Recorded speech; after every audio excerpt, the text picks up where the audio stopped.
When a Montana widow discovers a bleeding stranger in her barn during the worst blizzard of 1875, she has no idea that saving his life will uncover deadly secrets about her husband's death and lead her to an impossible choice between justice and love. This emotional story of betrayal, forgiveness, and second chances will leave you breathless. Don't miss this incredible journey of healing and hope. Like and subscribe for more heart-stopping tales that prove love can bloom even in the darkest winter. Widow finds dying stranger in barn. His identity changes her life forever. The letter in Sarah Collins' trembling hands was the fifth one she'd found hidden in William's toolbox, and like the others, it made her question everything she thought she knew about her marriage. But this one was different. This one was addressed to someone named Martinez, dated just 3 days before William's death, and contained words that made her blood turn to ice. I know what really happened to your family 15 years ago. The fire wasn't an accident. I have proof, but I'm running out of time. If something happens to me, the evidence is hidden where only Sarah can find it. Tell her the truth about Montana winters. They bury more than just the dead. Sarah's fingers traced William's careful handwriting as December wind howled against their cabin walls like a living thing hungry and relentless. Outside, the Montana blizzard of 1875 was shaping up to be the worst in living memory, but the storm in Sarah's heart felt far more dangerous. Mama, 10-year-old Emma's voice drifted from the kitchen where she was helping Thomas with his letters. At 8, her son already carried himself with the gravity of someone who'd lost too much too young. The soup's getting cold.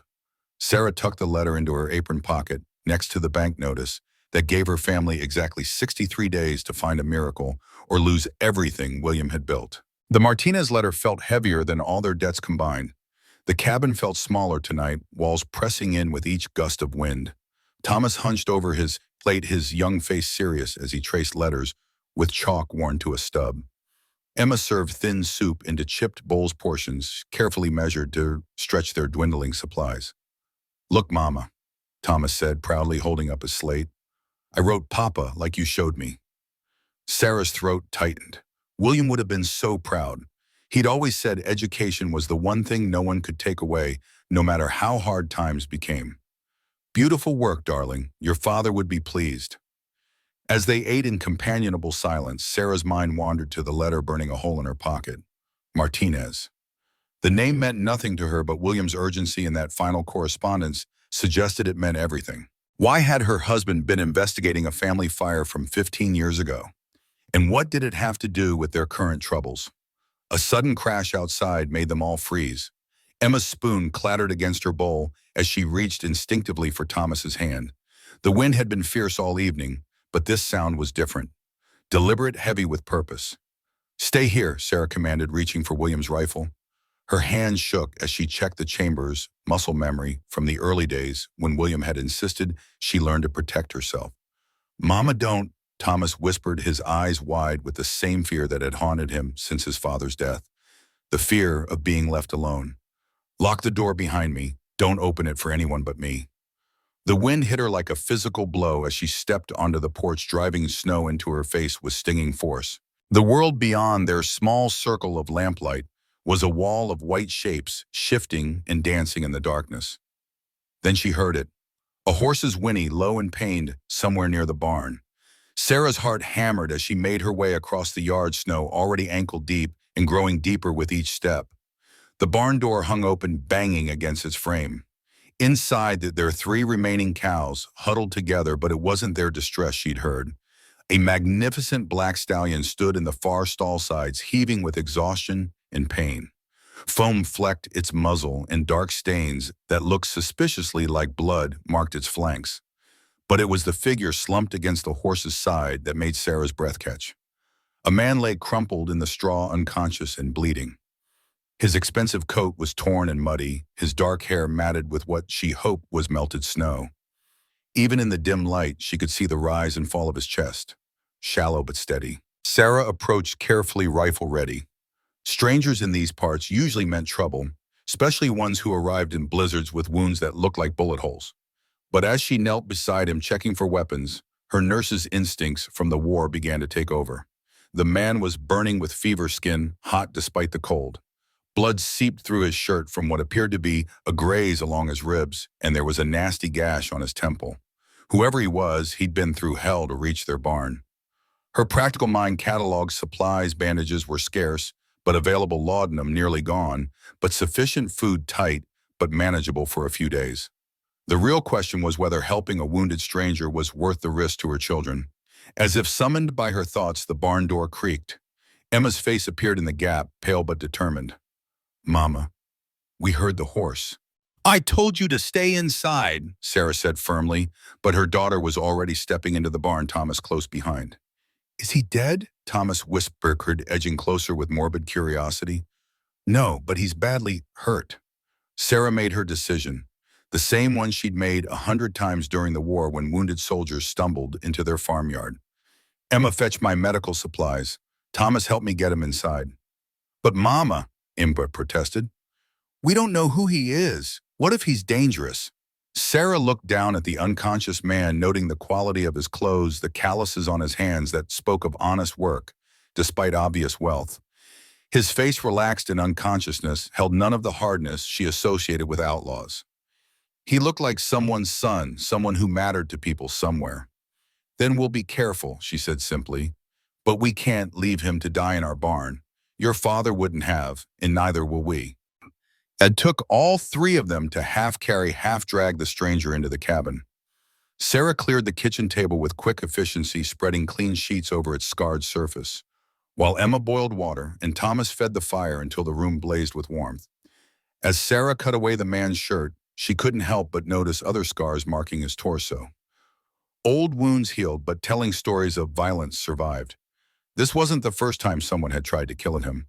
"The bullet just grazed him," she murmured, more to herself than her children. "Clean wound, praise the Lord, but the fever's the real danger." She worked by lamplight, hands steady despite circumstances. Emma proved an able assistant, anticipating her mother's needs with intuition born of experience. Thomas kept watch at the window, young face serious with responsibility. The man stirred once as Sarah cleaned the head wound, muttering something about promises and papers, but his words were lost in delirium.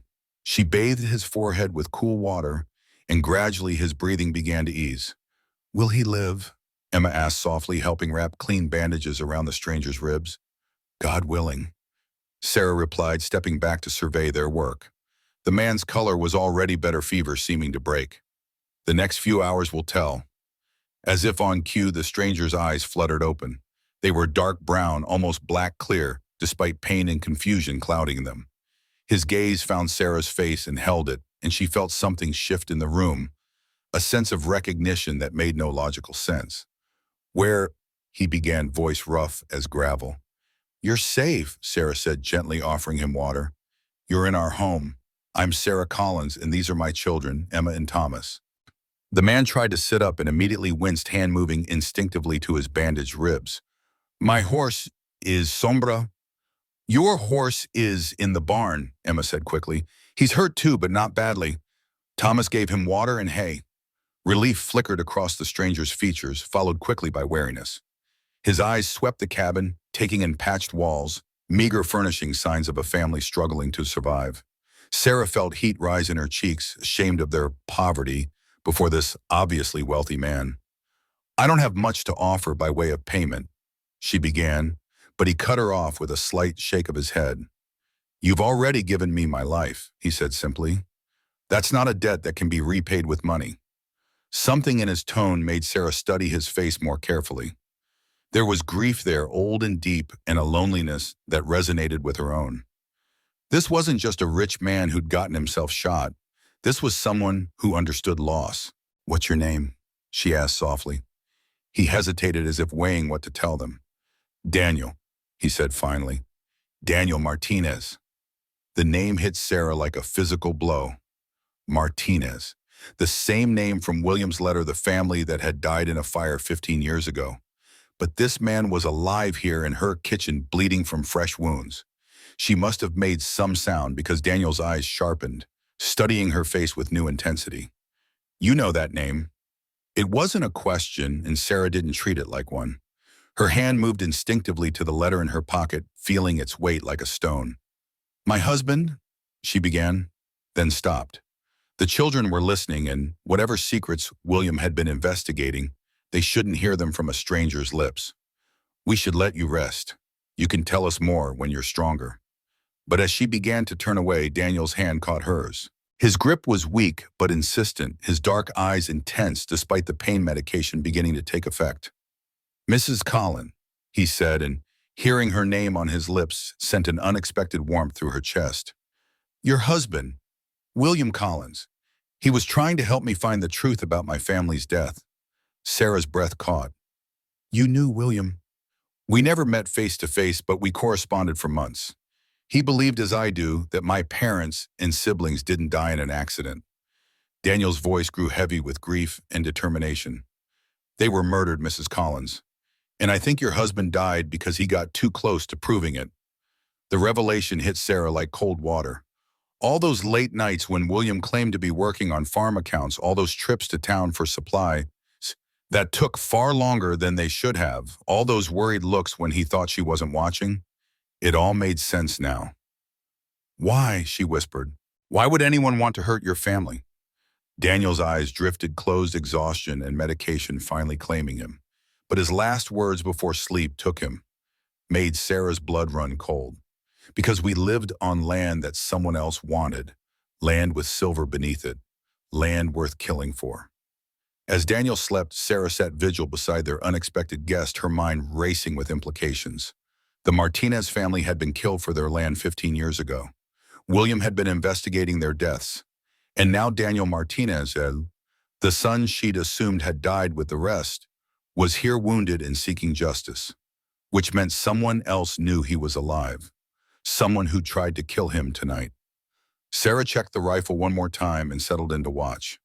Outside, the blizzard continued to rage, but she had a feeling the real storm was just beginning. It was near midnight when Daniel stirred again, his fever broken and his eyes clearer than before. Sarah had sent the children to bed hours ago, but found herself unable to sleep. "How long?" he asked, voice stronger now. "Since you arrived, about 6 hours. The fever broke an hour ago." Sarah set aside her mending. "You're going to be fine." Daniel studied her face in the firelight, and she found herself acutely aware of her appearance. Worn dress hair escaping its pins, weariness etched around her eyes. But there was no judgment in his gaze, only gratitude and something else she couldn't name. "You could have turned me away," he said quietly. "A stranger wounded in the middle of a blizzard. Most people would have. Most people haven't read their dead husband's secret correspondence." Sarah replied, pulling William's letter from her pocket. "Tell me about this. Tell me why my husband was writing to a dead man." Daniel's eyes widened as he recognized the letter. "May I?" Sarah handed it over, watching his face as he read William's careful words. She saw pain there and recognition and something that might have been hope. "I've been searching for the truth about my family's death for 15 years, Daniel said finally. "I was away at school when it happened, sent there by my parents because they had been receiving threats. When I came home for Christmas, I found charred ruins and 3 graves. But the official report said the whole family died in an accidental fire. But I knew better. My father had been organizing the small farmers against a man named Marcus Blackwood, who was trying to buy up land for practically nothing. When the farmers refused to sell, they started having accidents." Sarah's heart clenched. "Like my husband." "Your husband didn't die of pneumonia, Mrs. Collins," Daniel said gently. "I believe he was poisoned, just like the others who got too close to the truth." The words hung in the air between them like a death sentence. Sarah had suspected deep in her heart that William's sudden illness didn't make sense. He'd been healthy as a horse, never sick a day in his life. But pneumonia was convenient. Hard to prove it wasn't natural. "Who?" she whispered. "Who would do such a thing?" Daniel was quiet for a long moment. When he spoke again, his voice held a new quality. Something harder, more determined. "Someone we trusted. Someone who had access to our homes, our families. Someone who could get close enough to poison food or medicine without raising suspicion." Before Sarah could ask more questions, the sound of approaching horses cut through the night air. Multiple riders moving fast despite the snow. Daniel was already trying to sit up, his face grim, despite obvious pain. "How many windows in this cabin?" he asked urgently. "3. Why, Daniel, what's happening?" "The people who killed my family have found me," he said grimly, reaching for his clothes with obvious effort. "And they know I'm here." The horses were closer now, their hoofbeats drumming against frozen ground like thunder. Through the window, Sarah could see torches dancing in the darkness like malevolent stars. "Take the children to the root cellar," Daniel ordered, struggling to his feet. "Whatever happens, don't come out until I tell you it's safe." But Sarah was already moving toward the gun cabinet, hands steady despite fear coursing through her veins. She'd protected this home before when William was away. She could do it again. "This is my house," she said firmly, checking the rifle's chambers. "My children, if you want our help, we face this together." Daniel stared at her for a moment, and she saw something shift in his expression. Surprise, maybe, or respect. "Can you shoot?" he asked. "Well enough." A grim smile touched his lips. "Then welcome to the fight, Sarah Collins. I hope you don't regret it." Sarah woke the children quickly, ushering them to the root cellar with calm efficiency. Emma's eyes were wide but determined, while Thomas clutched his father's old hunting knife with white knuckles. "Stay down," Sarah instructed, kissing each of them quickly. "No matter what you hear, don't come out." As she returned to the main room, she found Daniel at the window, his face pale but alert. Despite his injuries, he moved with fluid grace of someone accustomed to danger. "6 men," he reported. "Maybe 7. They're spreading out to surround us." "Who are they?" "Men who work for Marcus Blackwood," Daniel said grimly. "Though he'll deny any knowledge if we don't survive to tell the tale." A voice called out from the darkness beyond their door, cold, confident, carrying authority of someone accustomed to being obeyed. "Daniel Martinez, we know you're in there. Come out peacefully, and the woman and children won't be harmed." Daniel's jaw tightened. "Liar," he muttered under his breath. Then louder, "Go to hell, Bradford." A gunshot shattered the night, the bullet splintering wood beside the window. Sarah ducked instinctively, heart hammering against her ribs. "You always were stubborn, Danny boy," the voice called back. "But you're outnumbered and wounded. This doesn't have to end badly for everyone." Sarah found herself moving closer to Daniel, drawn by instinct she didn't fully understand. In the lamplight, she could see tension in his shoulders, the way his hands gripped his weapon with practiced ease. This wasn't the first time he'd faced men like these.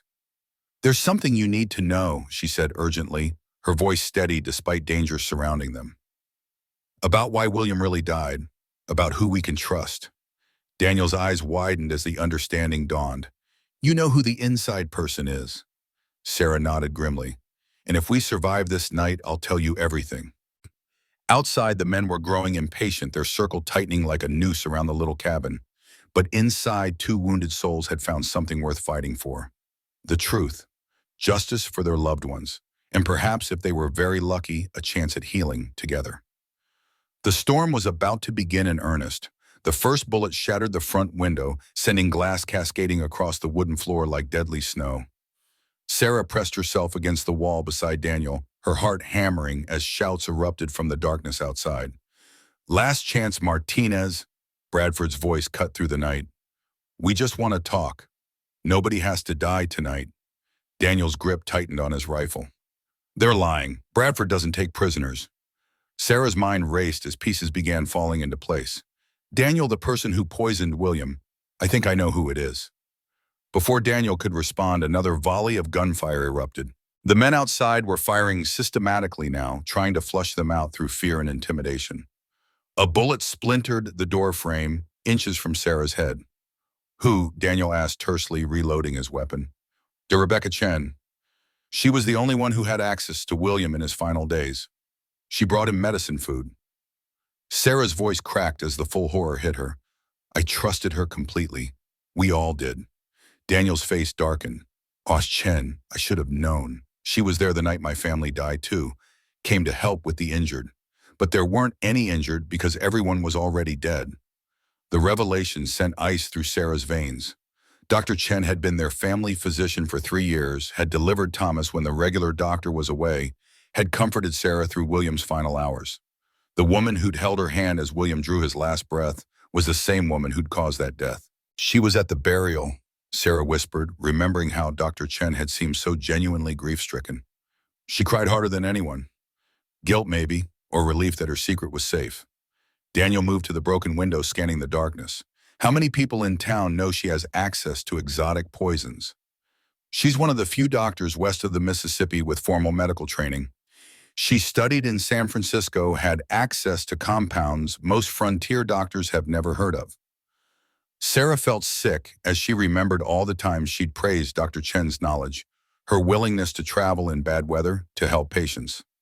Another burst of gunfire, and this time Sarah heard the distinctive sound of splintering wood from the direction of the barn. They were trying to cut off escape routes, boxing them in like animals. Daniel, Sarah said carefully, there's something else. Something William wrote about James Harrison. Daniel turned sharply. Harrison, what about him? According to William's notes, Harrison has been secretly meeting with Blackwood. Large sums of money have been changing hands. The color drained from Daniel's face. That's impossible. James Harrison owns the Double H Ranch. He's one of the few landowners who's been fighting against Blackwood's expansion. Or so he wants everyone to believe, Sarah said grimly. What if it's all an act? What if Harrison is Blackwood's inside man among the legitimate ranchers? Before Daniel could respond, a new voice called out from the darkness, younger, more cultured than Bradford's rough tones. Daniel Martinez, this is James Harrison. I'm here to help. Daniel and Sarah exchanged glances. Could be a trap, Daniel muttered. James Harrison, Sarah called back. If you're really here to help, tell me something only someone investigating Blackwood would know. A pause then. Your husband discovered that Blackwood has been using his political connections to acquire mineral rights illegally. The Martinez family sat on the richest silver vein in the territory. Daniel's eyes widened. He knows about the silver. Either he's legitimate or he's been playing a very long game, Sarah finished. The sound of gunfire erupted from a new direction, men shooting at each other instead of at the cabin. Through the broken window, Sarah could see muzzle flashes in the darkness, confusion in the ranks of their attackers. Harrison's men, Daniel said with relief. They're fighting Bradford's crew. But Sarah wasn't convinced. Something felt wrong about the timing, about how conveniently James Harrison had appeared just when they needed rescue. Daniel, what if this is all orchestrated? What if Harrison and Blackwood staged this whole thing? To what end? To get us to trust Harrison completely. To make him look like our savior. So we'll share everything we know. Daniel was quiet for a moment, processing this possibility. You think Harrison killed your husband? I think Harrison and Dr. Chen are working together. She provides the means, he provides the access and information. Sarah's voice grew stronger as the pieces fell together. Think about it. Harrison would know which farmers were getting too close to the truth. He could target them for elimination while maintaining his cover as a fellow victim. The battle outside was intensifying, but now Sarah heard something that made her blood run cold. Children's voices, high and terrified, calling for their mother. Emma Thomas. Sarah was moving toward the root cellar before conscious thought kicked in. Sarah, wait, Daniel caught her arm. It could be a trick. But Sarah had already heard enough to know those were her children's real voices, not imitations. Someone found the cellar. They have my babies. Without another word, she was moving toward the kitchen rifle ready. Daniel followed despite his injuries, both of them creeping through the cabin as gunfire continued to echo outside. The root cellar door stood open, revealing the terrible truth. Her children were gone, taken while she'd been focused on the fight above ground. Mama? Emma's voice came from outside near the barn. Mama, help us. Sarah was through the kitchen door before Daniel could stop her, running toward her children's voices with the desperate fury of a mother whose cubs were threatened. She found them in the barn, held by two of Bradford's men, while a third figure stood in the shadows. Let them go, Sarah commanded, rifle trained on the nearest captor. I don't think so, came a familiar voice from the shadows. Rebecca Chen stepped into the lamplight, and Sarah saw her clearly for the first time without the mask of professional compassion she'd always worn. Cold eyes, calculating expression. No trace of the gentle healer Sarah had trusted. You, Sarah breathed. Me, Dr. Chen confirmed. Did you really think you could hide that Martinez boy from me? I've been watching this place since your husband died, waiting to see if he'd left anything behind that could cause trouble. Emma and Thomas stood pressed against each other, Thomas clutching his sister's hand, while tears streamed down both their faces. But Sarah could see they weren't just afraid, they were angry. Her children had inherited their father's sense of justice.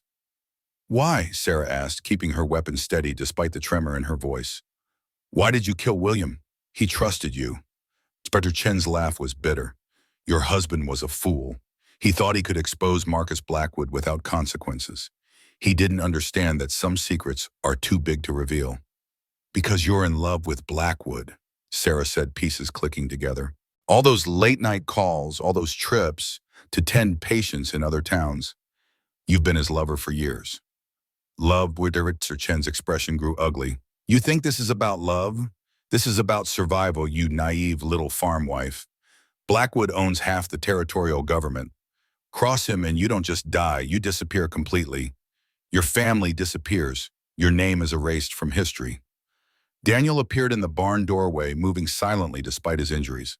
Sarah saw him from the corner of her eye, but didn't react, not wanting to alert Dr. Chen to his presence. So you killed the Martinez family to protect yourself, Sarah said, keeping the doctor's attention focused forward. I killed them because they wouldn't listen to reason. Just like your husband wouldn't listen when I warned him to stop his investigation. Dr. Chen pulled a small vial from her medical bag, the same poison I used on William. Undetectable, looks like natural causes. Very convenient. Except I survived, Daniel said quietly from behind her. Dr. Chen spun around, her face going white as she saw Daniel standing there very much alive and pointing a gun at her heart. You died in the fire. I saw your body. You saw what we wanted you to see. My father suspected someone in town was feeding information to Blackwood. He sent me away early and staged my death to protect me. Daniel's voice was steady, but Sarah could see pain in his eyes. I've spent 15 years gathering evidence against you and your lover. Evidence that will die with all of you, Dr. Chen said, raising the vial as if to throw it. But before she could complete the motion, Emma did something that would later make Sarah burst with pride. Her 10-year-old daughter, who'd been silent and apparently terrified, suddenly stomped hard on her captor's foot and elbowed him in the stomach with all her might. In the confusion that followed, Daniel shot the vial from Dr. Chen's hand while Sarah put bullets into both captors.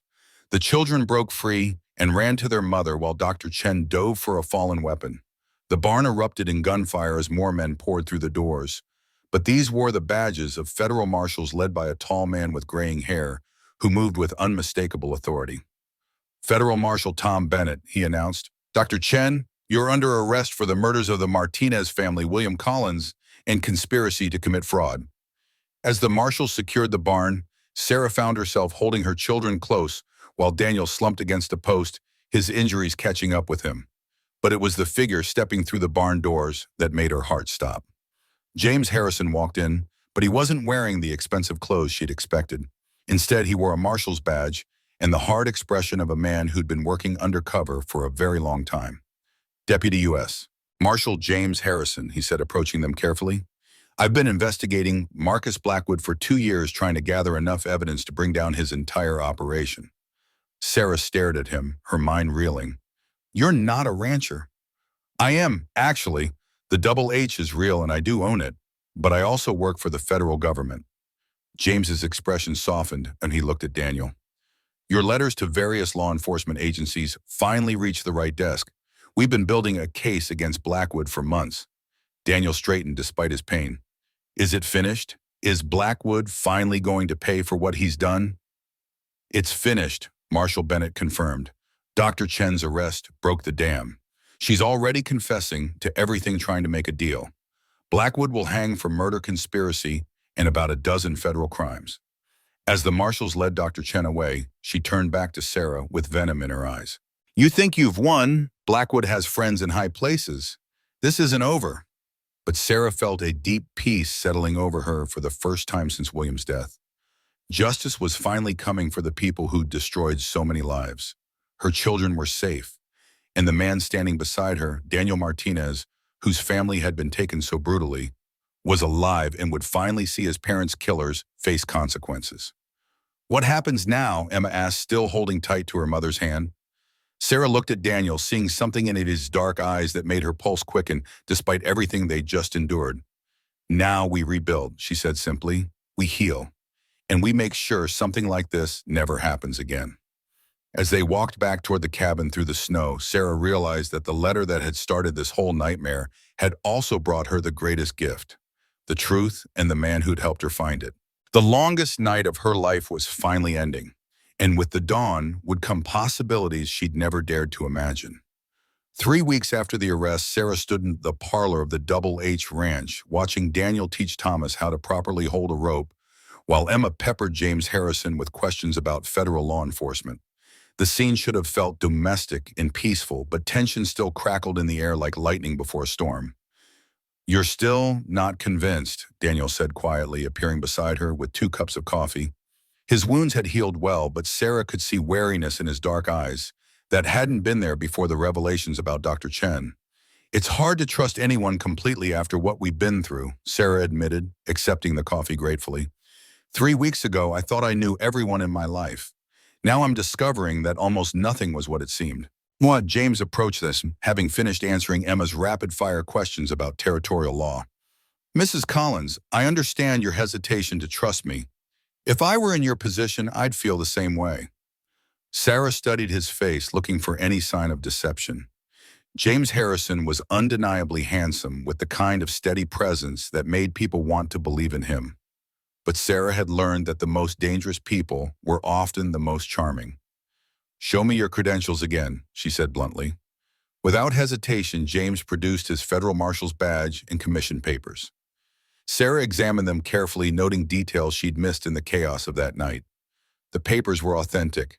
She'd seen enough federal documents during the war to recognize the genuine articles. "The question isn't whether you're really a marshal," Sarah said finally. "The question is why a federal marshal owns a 20,000-acre ranch in Montana Territory." James's expression grew thoughtful. "That's a fair question.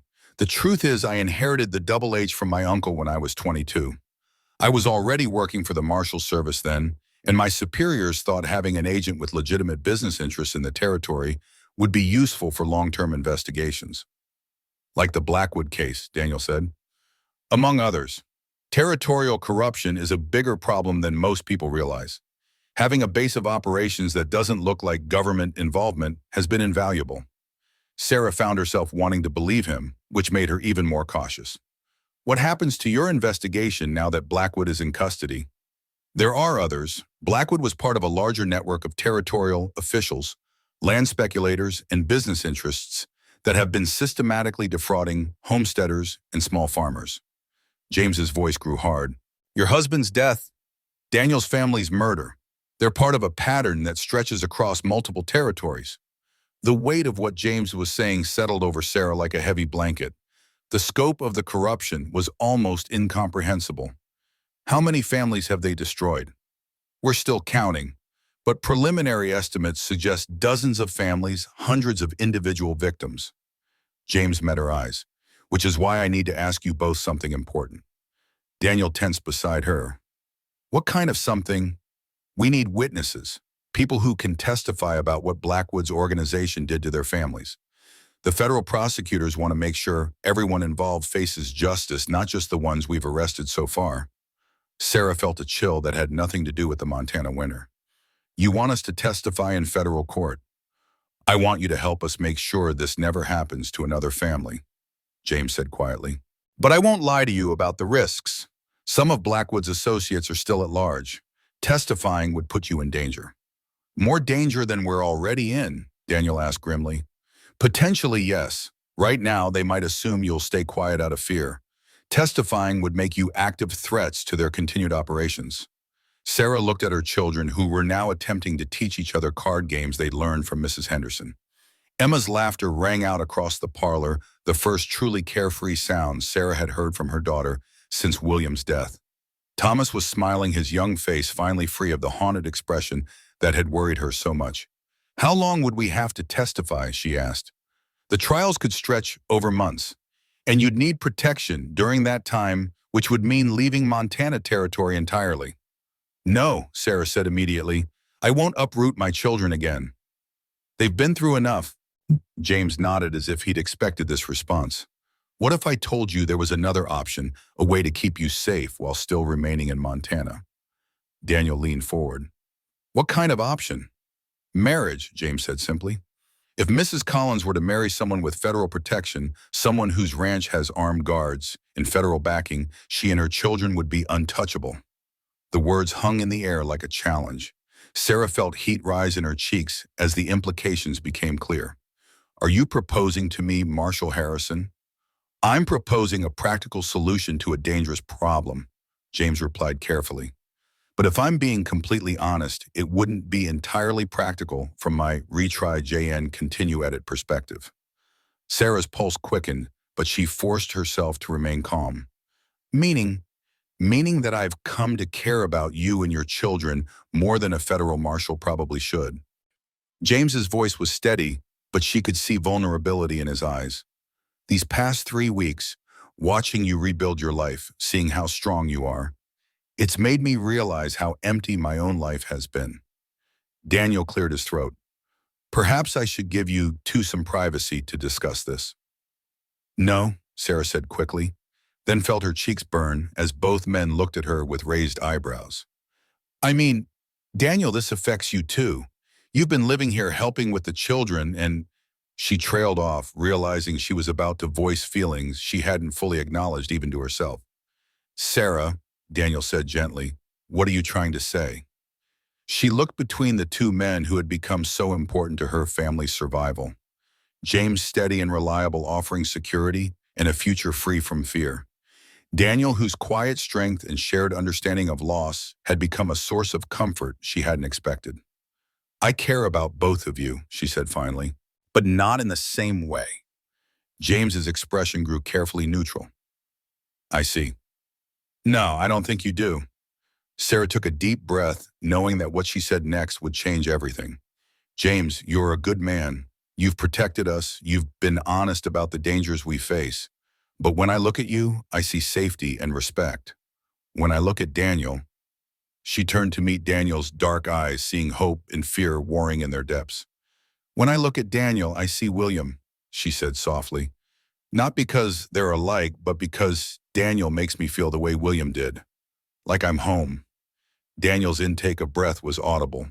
Sarah, I know it's complicated. I know there are practical considerations. But James, I can't marry you for protection if my heart belongs to someone else. That wouldn't be fair to any of us.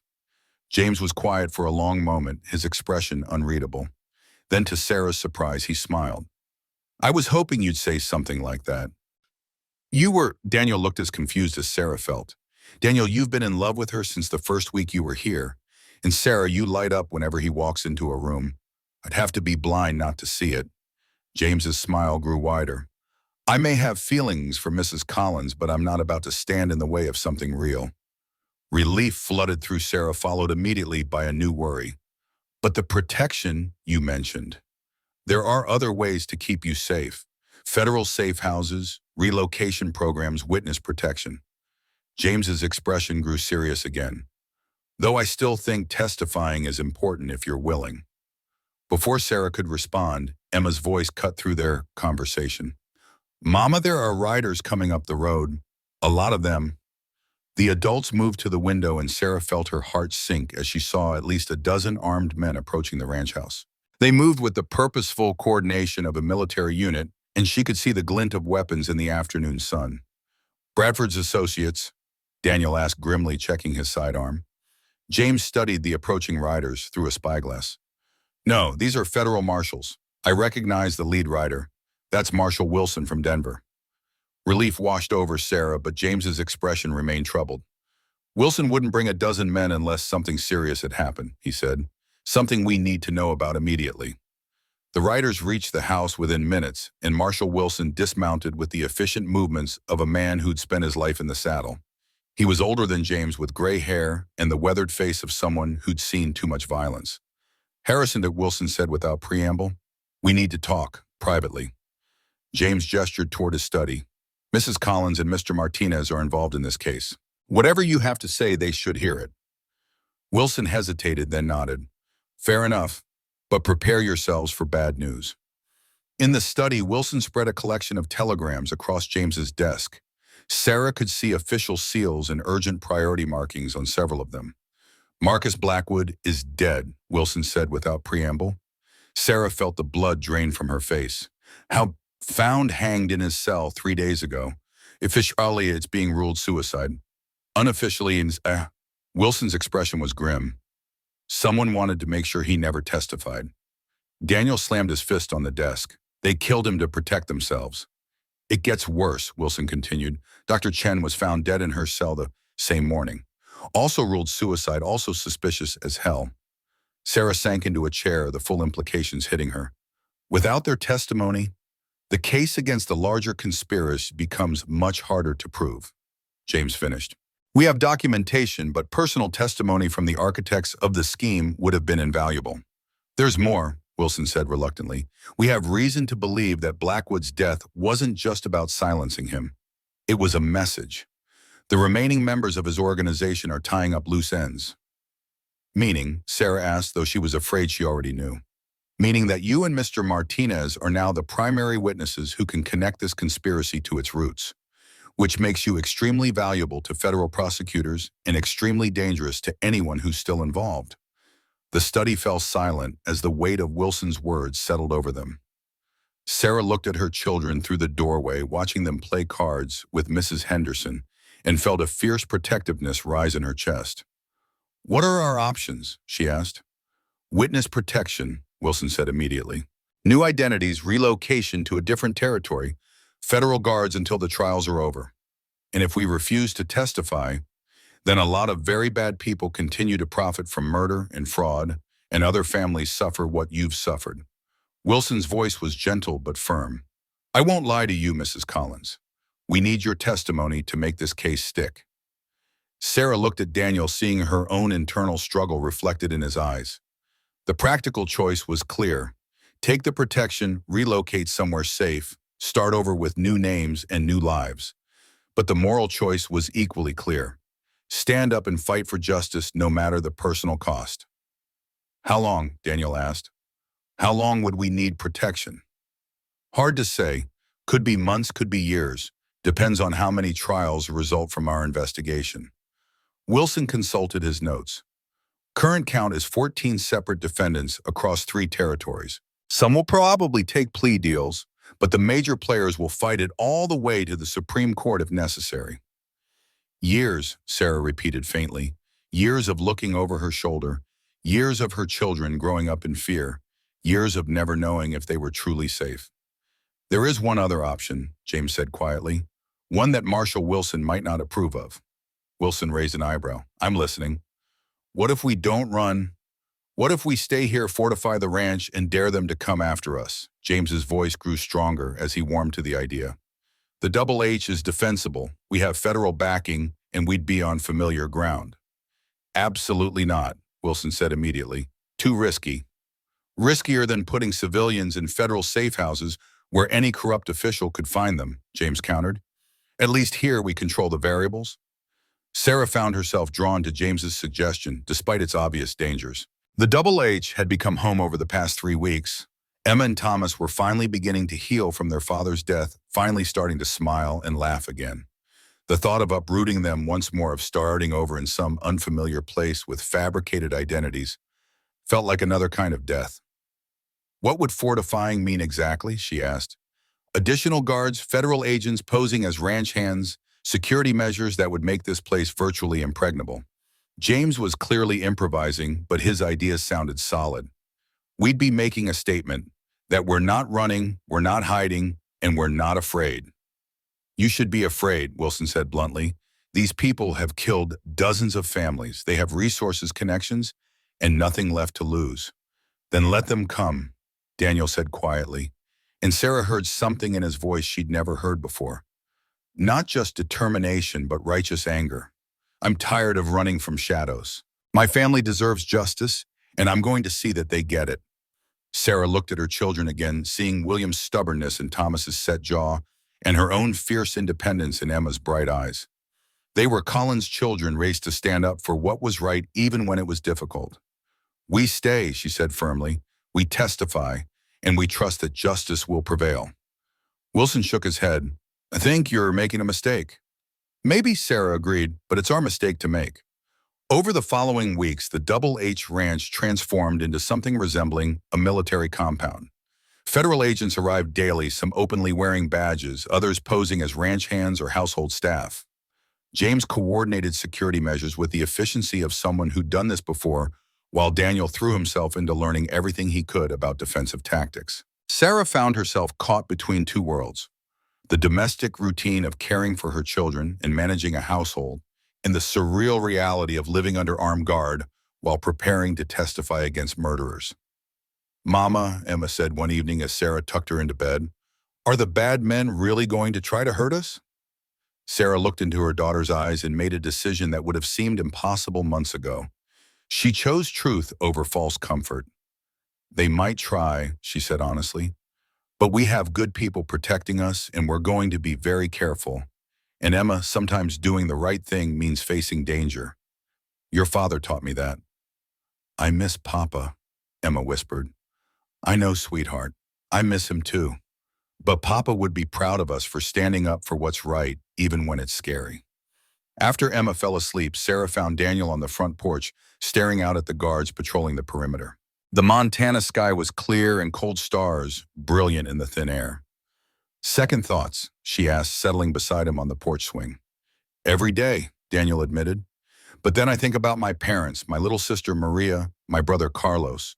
They died because evil men wanted their land, and no one was brave enough to stand up and say it was wrong." Sarah reached for his hand, intertwining their fingers.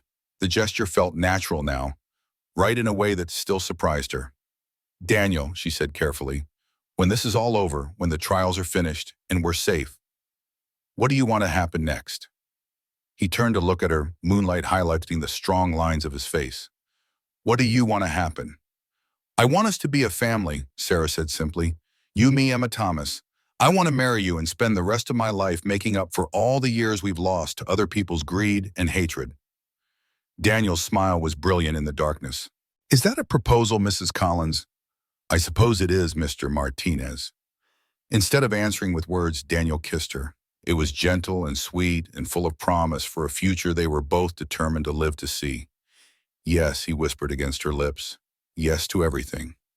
As they sat together on the porch swing, planning a wedding that would take place after the trials, after the danger had passed, after justice had been served, Sarah felt something she hadn't experienced since William's death.